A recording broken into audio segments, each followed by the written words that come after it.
the Satjan wetland of Lakhimpur. It's the breeding and roosting site of migratory and residential birds. It should be protected by the governments. This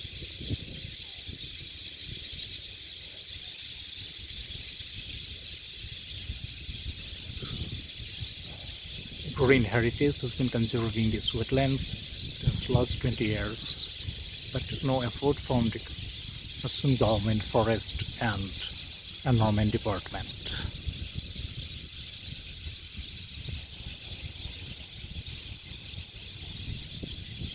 I request all the nature lovers of Assam and Northeast India to come forward to protect and conserve this important wetland of both migratory and the residential parks. A tiny wetland near Ranga Nadi of Lakhimpur.